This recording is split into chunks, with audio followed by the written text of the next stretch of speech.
up, everyone? Welcome back to another episode of the Table Talks segment.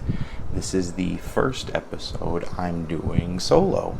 I kind of decided that Table Talks as a whole will not just be me interviewing people, but will be a whole range of different videos, ranging from me interviewing people to me talking solo like this, from me going to events and speaking to people there, or maybe I go to these events and I don't get a chance to speak with these people, but I do get a chance to maybe record them and hear them speak on behalf, maybe ask them a question or two.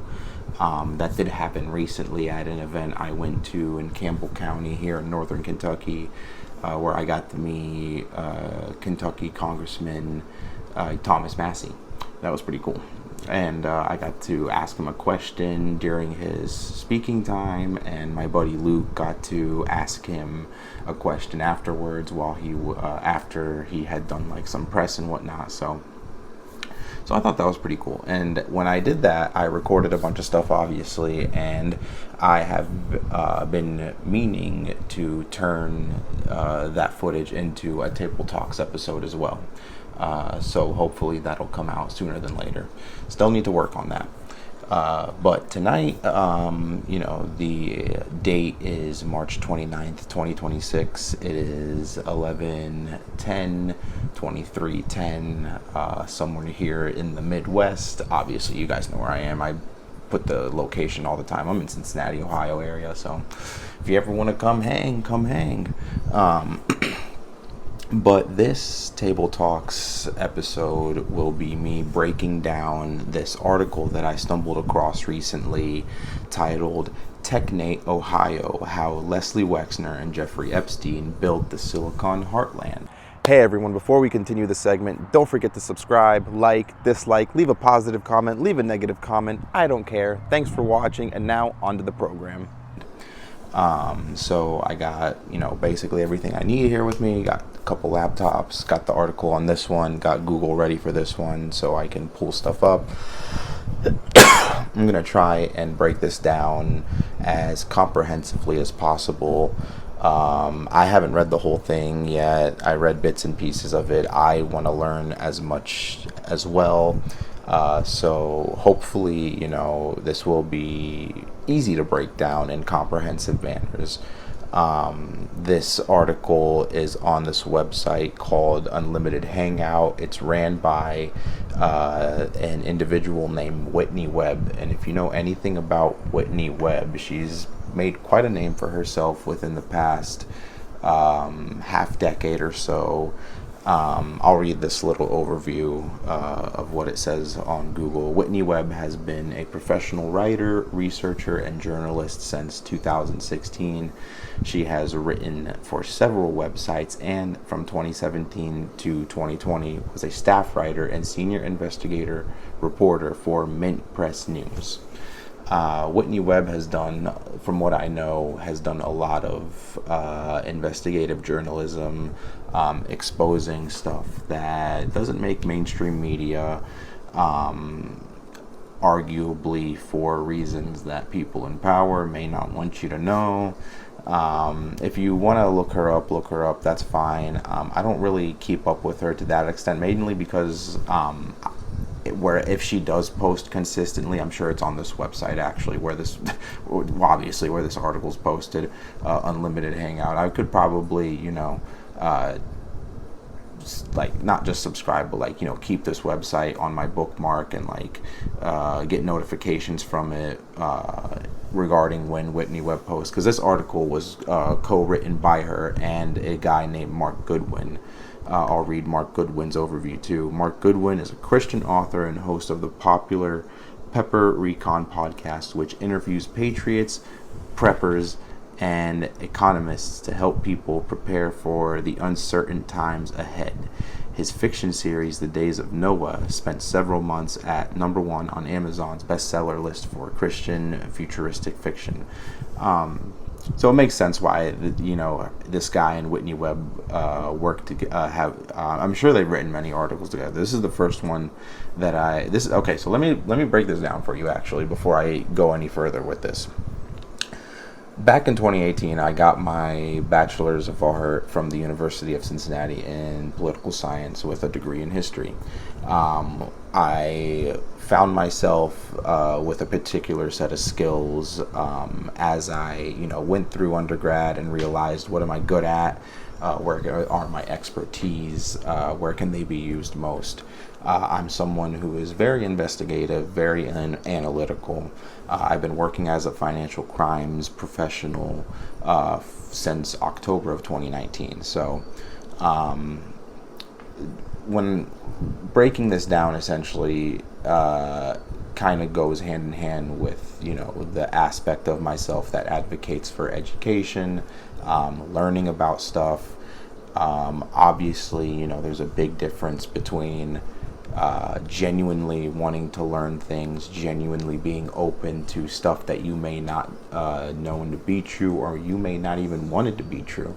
And the difference between that and, being someone who, knows, who thinks they know everything in a black and white sense. I'm right, you're wrong, blah, blah, blah, blah. A lot of that going around recently. So, I wanted to break this down. I wanted to do this because, for obviously this is the first time I'm doing a video breaking down, a news article. One of the reasons I actually wanted to break this specific one down is because I am based in Ohio. So not only, it's one thing where, I see an article like this and maybe, it's taking place in some other state, maybe disregarding Indiana, maybe definitely disregarding Kentucky, because I actually was raised and still have roots in Kentucky. The Cincinnati tri-state area as a whole, that ranges from Cincinnati to northern Kentucky to southeast Indiana. This little pocket essentially is my home. Not only that, but Columbus, Ohio is like a second home to me as well. Majority of my mom's siblings live there. So I have a pretty, established, cemented footprint in Ohio, United States. So when I see an article like this regarding, Leslie Wexner and Jeffrey Epstein and them building this Silicon Heartland that's taking place in Ohio, makes me curious, makes someone like me especially curious, and someone who's investigative, someone who's analytical, someone who partakes in the social sciences. So again, part of the reason why I'm breaking this down is because, I do consider myself a social scientist. So, definitely not going to try and make this, coming from like a biased perspective, going to definitely try and make this as objective as possible. Obviously, that's that's impossible to an extent of me being 100% unbiased. So, obviously, this video hopefully will just be for educational purposes, and hopefully, we will all be able to understand this a little more in depth after I break it down. So let's go ahead and read the first paragraph, essentially kind of the synopsis, the abstract. Ohio has become the new destination for big tech data centers and AI infrastructure. The state owes much of its rapid transformation into the so-called Silicon Heartland to now vast array of public-private partnerships pioneered by the state's richest man, Leslie Wexner, and his former money manager and fixer, Jeffrey Epstein. Okay, a lot to break down there, essentially. I'll basically just try and break this down paragraph by paragraph. So, Ohio becoming the newest destination for big tech data centers and AI infrastructures. That's obviously been a thing that's been going around in not only the local news within Ohio and this area and region of the United States, but as nationwide, even I would probably say internationally too, because a lot of these big tech companies aren't just American companies. A lot of them may be international companies. I would definitely need to, look that up. Let's actually look that up right now. How many tech companies within Ohio are international companies? Let's see what comes up. Ohio hosts over. So this is the AI overview on Google. I like it because obviously it makes the breakdown, the video, a lot, easier. So research comes a lot faster, which, great for having tech these days. Obviously totally different topic we can get into, maybe, talking about in a different Table Talks episode about technology and, the philosophy of progression of technology, blah, blah, blah. Anyways, Ohio hosts over 4,300 international parent companies across various sectors, with hundreds operating in the technology, manufacturing, and R&D spaces, particularly in central Ohio. Key international tech presence include companies from Germany, Japan, Canada, and the UK, including firms like Honda, Siemens, and Vertiv. So obviously that's, that doesn't sound too bad. It does sound a lot better than if you're thinking of, maybe China owning, some land in Ohio, or like Chinese companies doing that, or maybe like, disregarding, who know, like, I'm not one to say that any sort of, big corporation has good intention for anyone. They all, I guess, just care about their shareholders. So, pretty crazy. 4,300 international parent companies. So, take in consideration that, and in consideration this first sentence of,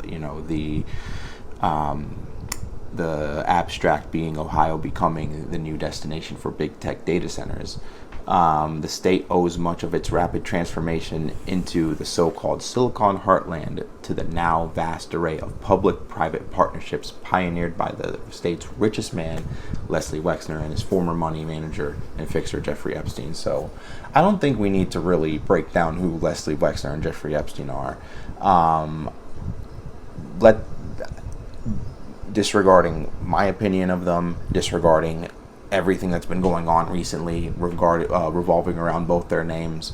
Obviously, this goes hand in hand with basically everything that they've done before, and everything that's coming to light these days. So let's just keep going and see what we break down. So earlier last year, shortly after Donald Trump took office for his second term, former presidential candidate Vivek Ramaswamy announced he was departing the recently formed Department of Government Efficiency, DOGE, after reports of conflict with the department's co-head, Elon Musk.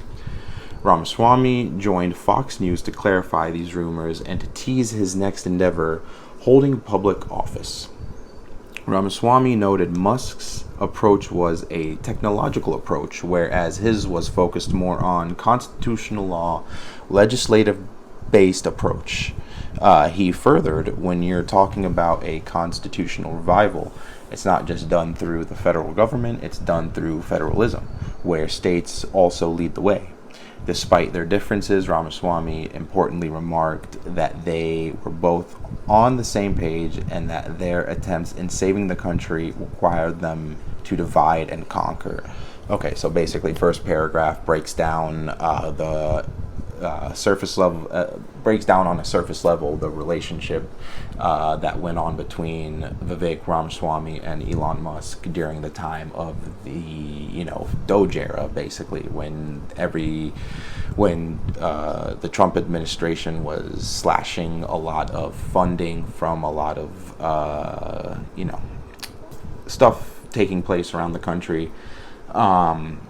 And that's, I'm sure once, as we talk more, it'll make sense why the article started off talking about this. Obviously, Elon owning Tesla, owning SpaceX, big player in the, AI frontier. definitely, wouldn't be surprised. Let's see what if Elon has any company. I mean, let's just see. Let's see real quick. I'm gonna type something in. Elon Musk company data centers in Ohio. Let's just see what comes up when I type that in. As of early 2026, Elon Musk companies do not have a major active data centers in Ohio, while XAI recently built the Colossus facility in Memphis, Tennessee, and initiated a large project in Mississippi, Ohio. It initiated a large project in Mississippi, Ohio, as seen massive investments from competitors like Meta, which is building a 1 gigawatt AI data center in New Albany. Jesus Christ. Okay, so one thing that I was reading about in this article is that we are going to be hearing a lot about the city of New Albany. Because that's where this is, that's where a lot of this, like, I guess to break it down in the most surface level way, this article talks about how Leslie Wexner basically allowed for the private sector to kind of buy New Albany, kind of, overpower the New Albany, local government in this, and, make it to where they are doing stuff like this. Meta creating a 1 gigawatt AI data center in New Albany. Let me look up what a 1 gigawatt data. I can't talk. Okay, it's late. I'm getting tired. This is going to be long, honestly. I don't know how long. Probably 2 hours. We'll see. 1 gigawatt AI data center.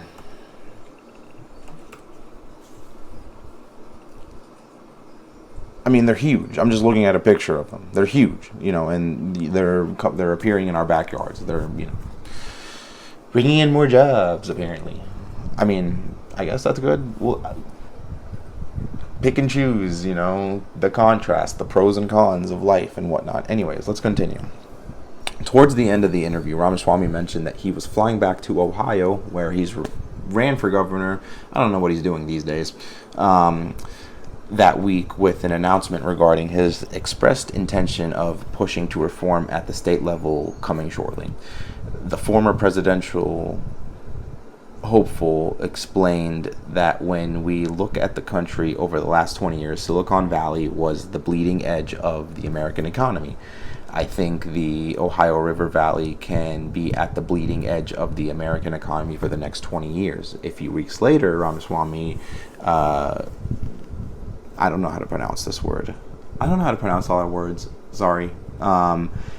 Gubernatorial. Whatever. Let me look it up real quick. Look up how to pronounce this word. Come on, computer.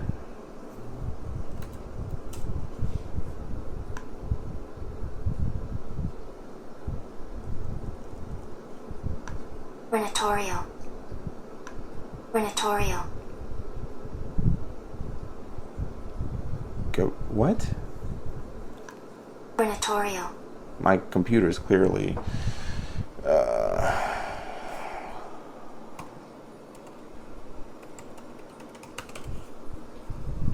Gubernatorial. Gubernatorial. That's the first time I've heard that word. Ramaswamy's gubernatorial campaign for Ohio was announced, and the former Doge co-head was promptly endorsed by President Trump. Over the course of that campaign, Vivek's fortunes have quite literally soared. Since launching his campaign, he has not only come to command a massive campaign war chest filled by deep-pocketed donors, but his own net worth has doubled. I wonder why. So, don't need to really break anything down there. Everything was pretty comprehensive after reading it. Just kind of giving us a little history lesson. And the specific lesson we're learning here is that, Vivek Ramaswamy, once he launched his campaign, they said, he has not only come to command a massive campaign war chest filled by deep-pocketed donors, but his own net worth has doubled. While many once labeled this campaign as a clear demotion for Ramaswamy, the reality of an emerging Ohio, specifically as it relates to the technocratic goals for the Trump administration and its donors, paints a vastly different picture.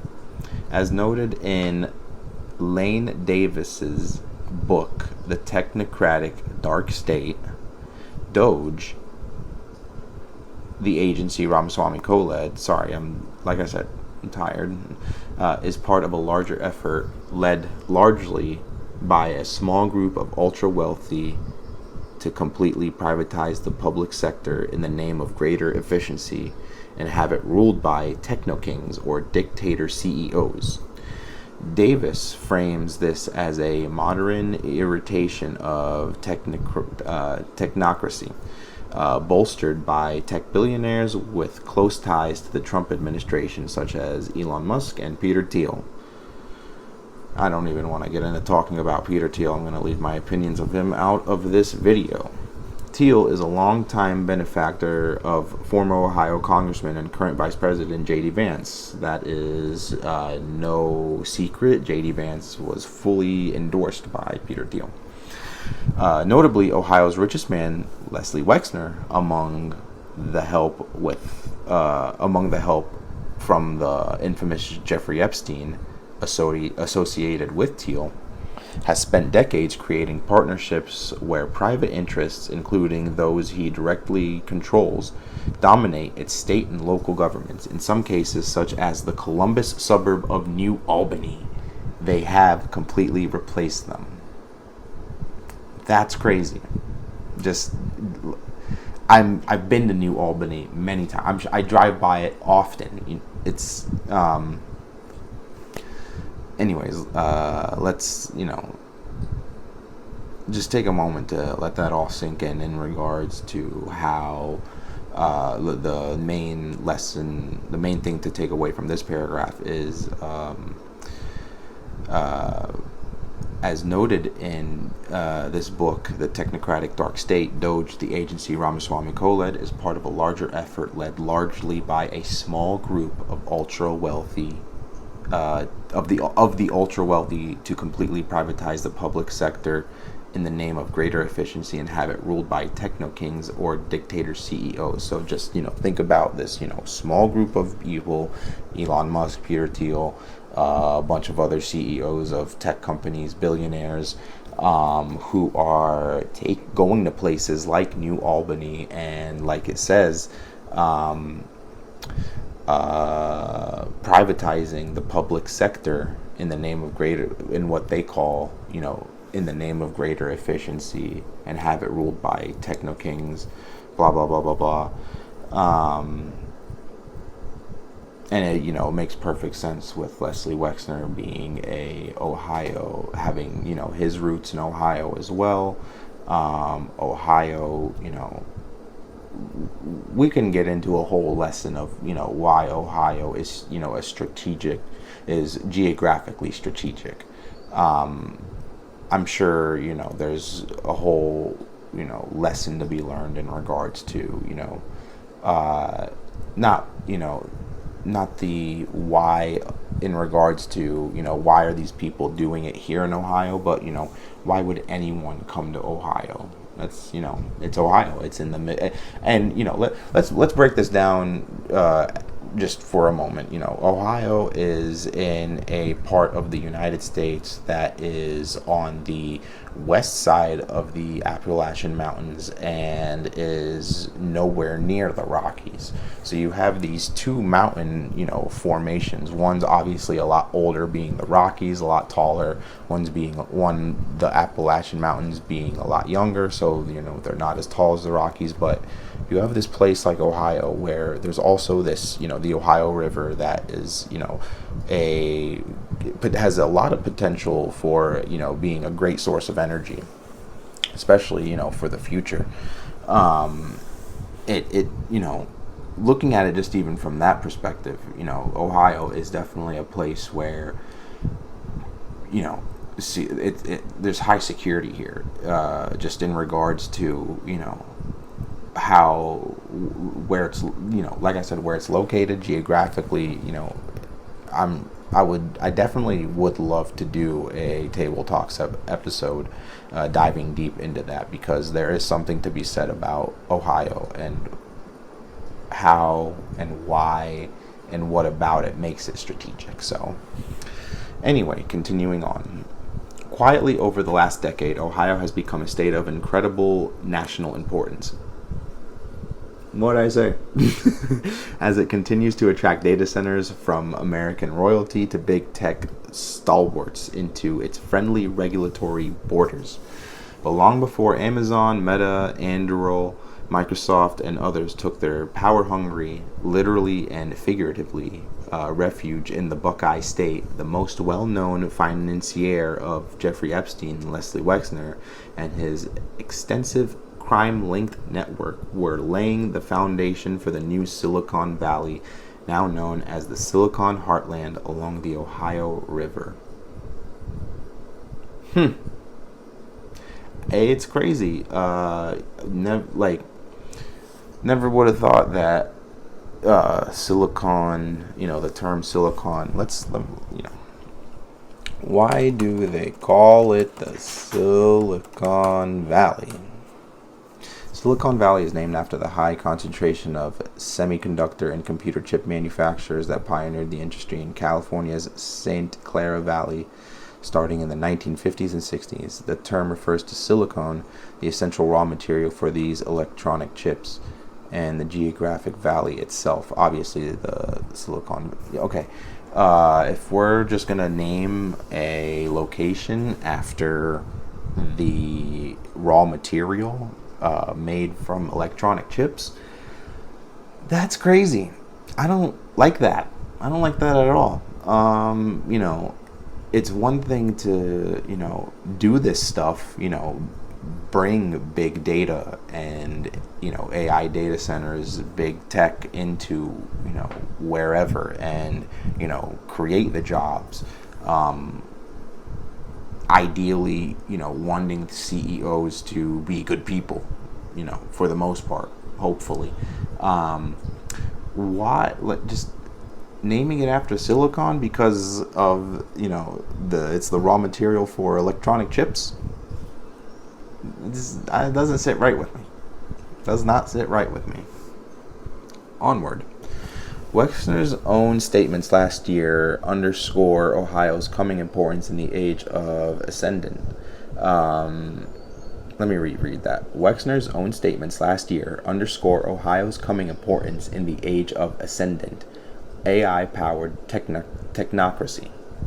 I'm a bad reader. I'm sorry. It might be because it's late. Last May, he stated that Columbus in particular would soon become an international AI destination. He also asserted that probably the largest AI investment in the world will happen in Columbus. Wexner would know as he's personally responsible for Ohio's, specifically Columbus's, rise as one of the most important AI hubs in the country. Comprehensive, nothing really needs to be, broken down right there. Onward. Yeah, dude, this article is long as shit. Jesus. Oh my God. Dude. I'm gonna have to probably break this down into like 2 parts. Maybe even 3. Jesus. Anyway, okay.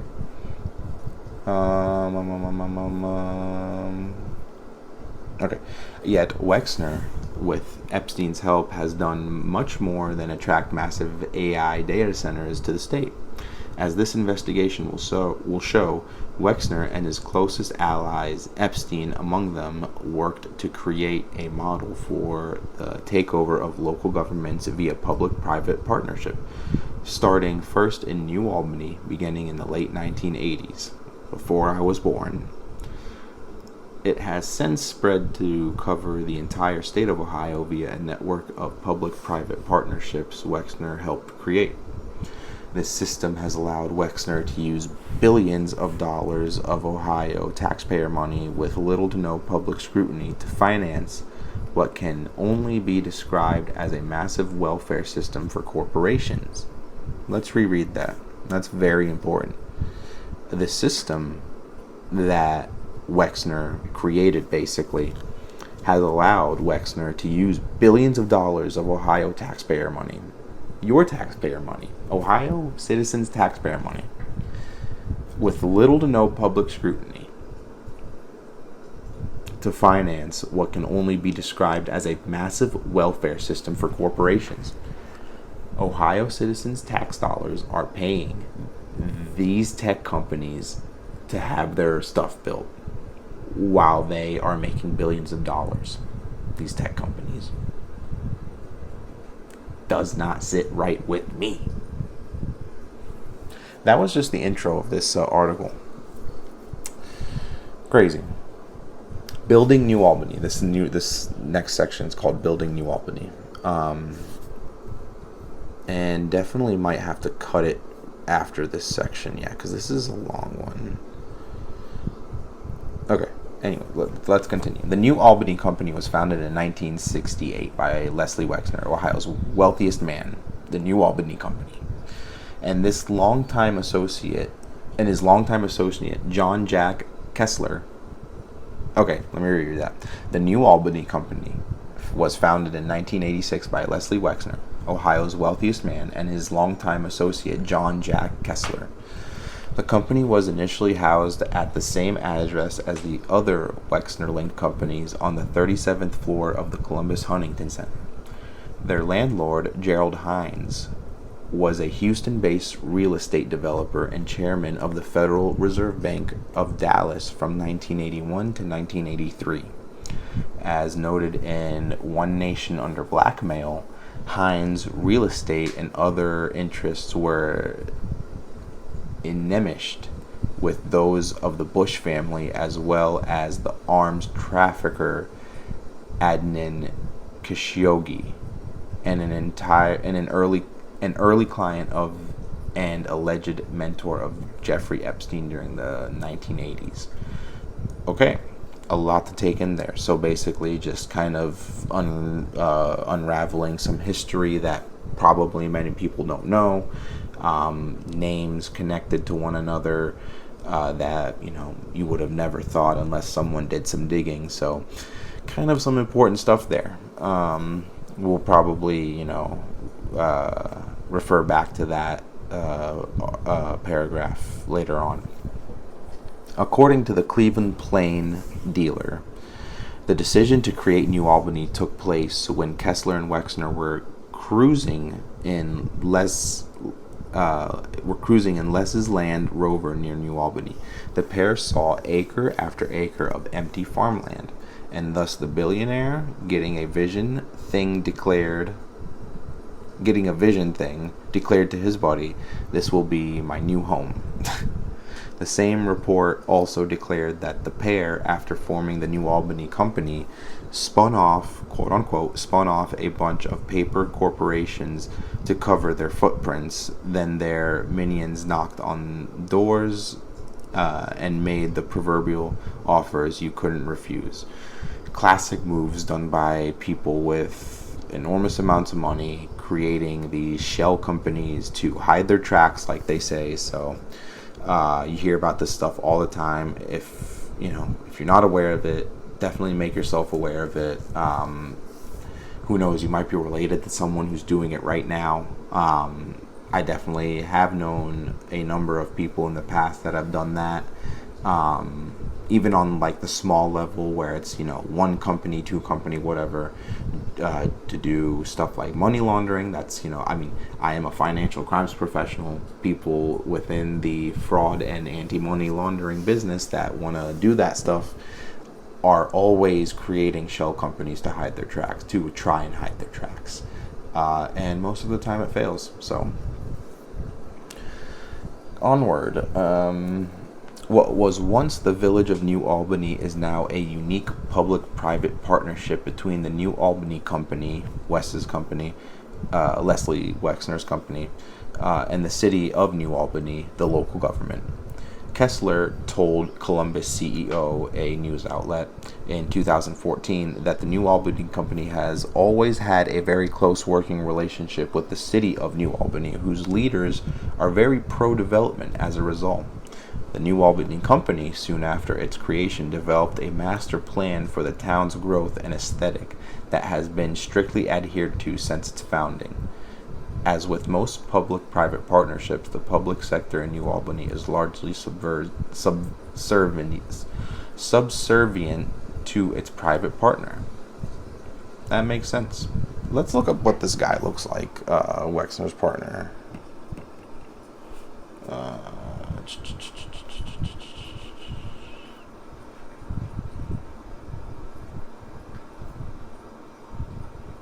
What's his name? Kessler, I know. Kessler.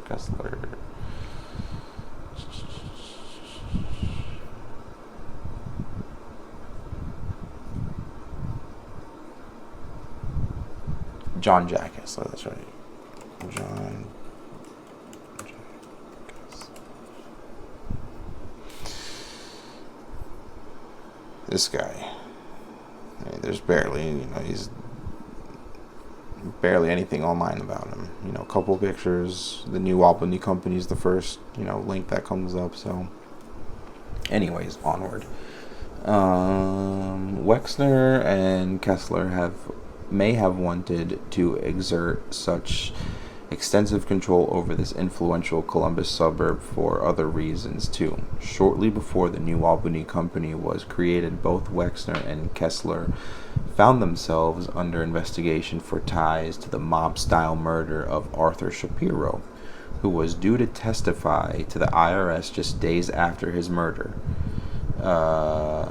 Shapiro has been the lawyer of Wexner's company, The Limited, and was involved in its finances. Let's look this guy up real quick. Arthur Shapiro.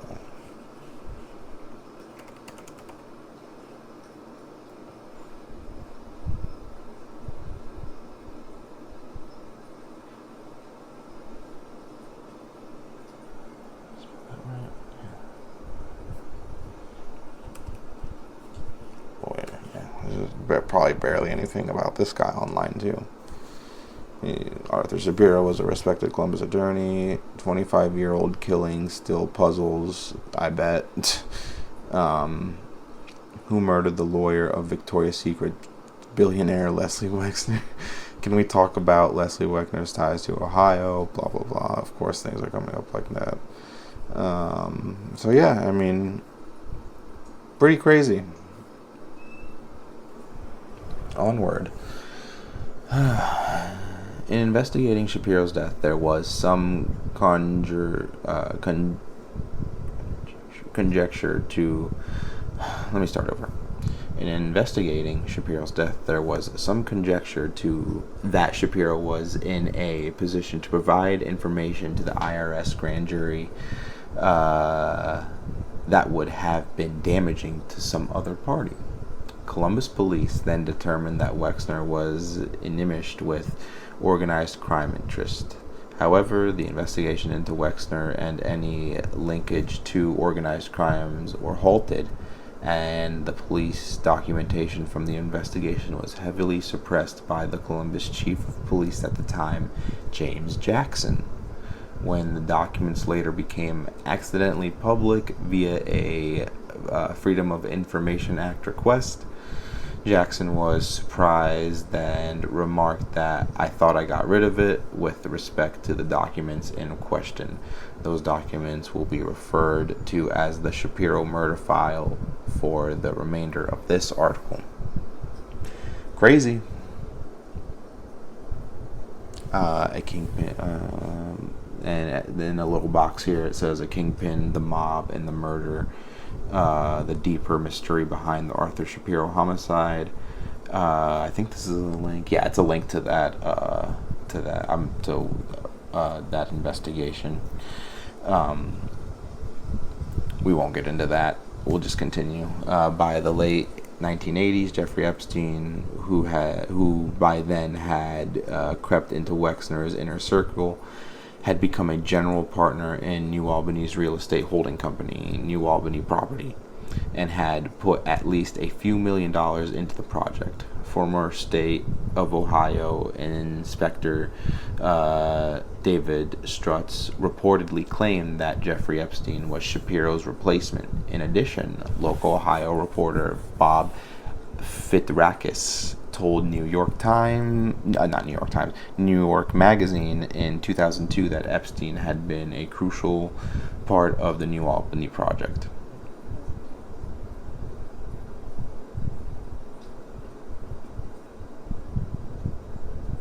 And so then in a box in bold, it says here, before Epstein came along in 1988, the financial preparations and groundwork for the New Albany development were a total mess.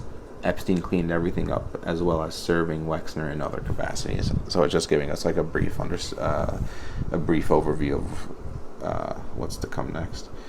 Fritrakis also stated that New Albany's success had required significant changes be made to Columbus City policy as well as zoning laws, as attested to in the Shapiro murder file. This appears to have been accomplished by questionable investment made by a Wexner-controlled entity in a jazz club run by former city council member Jeremy Hammond, alongside his successor on the council, Les Wright. The file also details circumstantial evidence that Hammond was able to make payments on luxury assets and goods well above his salary, which was suggestive of bribery. As luck would have it for Leslie Wexner, Hammond became swept up in an emotional debate about the Wexley luxury housing project, a reference to the New Albany project, in 1988, and was accused of selling out the city's and public's interests for Wexner's benefit. In New Albany, thanks in large part to Hammond and Wright, was able to secure its desired change for local policy. However, accusations that New Albany's projects and ambitions was acting in defiance of existing state and local laws would continue for years. There's a document here showing, in regards to Shapiro homicide investigation, looks like a police file of some sort. I'm not going to read it. If you guys want to go to it, I'll include a link to the article in the description of this video, so you can view it there. It is the complete Shapiro murder files, and you can download it actually if you click on the download link right underneath the pictures themselves. But anyways, I'm going to continue on. Only got about 5 more paragraphs before this section ends. In 1990, Epstein acquired property in New Albany via a Wexner-controlled trust, with the house being widely reported as a gift from Wexner to Epstein. Epstein resigned from the trust and bought the home, which he owned from 1994 until 2007, when he and Wexner publicly cut ties after Epstein's first arrest that same year. However, recent releases have shown the two men stayed in contact years after. Epstein subsequently sold the house in New Albany to the Wexners that year for a reported $0. In 1992, Epstein obtained another property in New Albany, this time via a trust linked to John Kessler. Former Epstein employee Maria Farmer filed a lawsuit alleging that she was attacked by Epstein at the property in 1996, the year I was born, and that Wexner's security prevented her from leaving the home for close to 12 hours. A Washington Post report confirmed that Wexner's security team monitored the home when Epstein owned it. Epstein sold this property in 1998 to a company called HHD NB LLC, which has the same mailing address as the New Albany Company, suggesting that they were connected. The same year, Epstein was listed as co-president alongside Leslie Wexner of the New Albany Company. A lot of shady stuff. Stuff that's probably in the Epstein files, stuff that, both Whitney and Mark did extensive research on. I mean, this article is so long, dude. It's almost 12 o'clock. I gotta wrap this up. Beginning in the early 1990s, Epstein was also president of the New Albany Company based N.A. Property Inc., which early records also referred to as a part of Wexner's investment company. Later records show that it had also used the name the New Albany Investment Company, as well as New Albany Investments. The Wexner Foundation later referred to Epstein's role as president at N.A. Property as being one of Wexner-related roles, though the Wexner Foundation claims that Epstein resigned from the role in 2007. He was not removed as the company agent until 2008, despite Wexner's previous claims that Epstein stole his money and that they had broken off all association the year prior. Recent releases have shown that Wexner was still in communication with Epstein during that time. Doesn't surprise me at all. I mean, they're just breaking down more stuff. It's, like I said, going back to the whole shell corporation stuff, creating multiple to hide your tracks.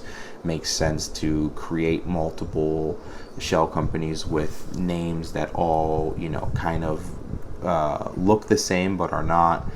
You have New Albany-based N.A. Property Inc., you have New Albany Investment Company, you have New Albany Investments. The list can go on. It's just, a matter of how creative can one be. According to a 2002 New York Magazine profile, Epstein maintained a branch of his financial advisory firm in New Albany. The article notes that Epstein's presence in the Columbus suburb was incredibly strong in 2002, and that Epstein's staff for his financial advisory firm were spread between Manhattan, New Albany, and the USVI. The report notes that he had reincorporated this company as Financial Trust Co., based in the USVI. Financial Trust Co. and its successor, Southern Trust, were alleged by USVI authorities to have served as a cover for Epstein's illicit activities. Southern Trust later became intimately involved with the use of artificial intelligence in financial markets, with goals to expand into healthcare. It is unknown for how long Epstein's Financial Trust Co. and its precursor maintained its New Albany branch, though it's likely related to aforementioned N.A. Property New Albany Investment Company, which, as noted above, was also an entity connected directly to Wexner. More information, just revolving around the history of these shell companies Wexner made with the help of Epstein to do this whole public-private partnership between local governments and big companies, big tech companies. Two more paragraphs before we wrap up for the evening. In the year that followed Epstein's supposed break from Wexner, records show that Gary Kearney, the former CEO of New Albany Company Limited Partnership, managed multiple Epstein properties, including now infamous property in New Mexico and the USVI. The two men had met in New Albany via their roles at the New Albany Company. Kearney, I think I'm pronouncing that right, Kearney, started managing properties for Epstein at least as early 1999. Roughly a decade later, in 2009, Kearney recruited Stephen Kaplinger, a former New Albany director of planning and design, to help Epstein further develop Little St. James, Epstein's infamous island. The same year, Kearney was listed as the island's construction manager and was one of 4 people, including Epstein himself, that had an affiliated credit court. According to reports, by 2010, Kearney was making roughly $368,413 per year between his salary, housing, stipend, and travel cost. This would make him Epstein's second highest paid employee at the time. Kearney wasn't the island's only long-term connection to New Albany either, as the island was insured by the New Albany-based insurance office Central Ohio through at least March 2019. Epstein's extensive ties to New Albany, as detailed above, lend credence to Ghislaine Maxwell's more recent statements to Todd Blanche, the current Deputy Attorney General, that Epstein ran New Albany for much of the time she was affiliated with him, despite Wexner's repeated downplaying of his role. A lot to unpack with this history lesson regarding, Jeffrey Epstein, Leslie Wexner, and their plan to do this whole public-private partnership between local governments and big tech companies. We're going to stop right there. The next section is called From Silicon Valley to Silicon Heartland. I'm sure a lot of history to unpack there, so we will wrap it up there for tonight. Definitely going to decide to make this a multiple part series. First Table Talk series, I guess. Solo episodes, breaking down this article titled Technate, Ohio. So it's exciting stuff doing this, obviously scary stuff reading about all this, we'll wrap it up here tonight. Thanks so much for watching. Don't forget to like, subscribe, comment, all the usual stuff. I appreciate the support. Thank you all. Have a good night. Hey everyone, thanks again for watching. It means a lot. Don't forget again to subscribe, like, dislike, leave a positive comment, leave a negative comment. I don't care. Thanks again for watching. We'll catch you next time.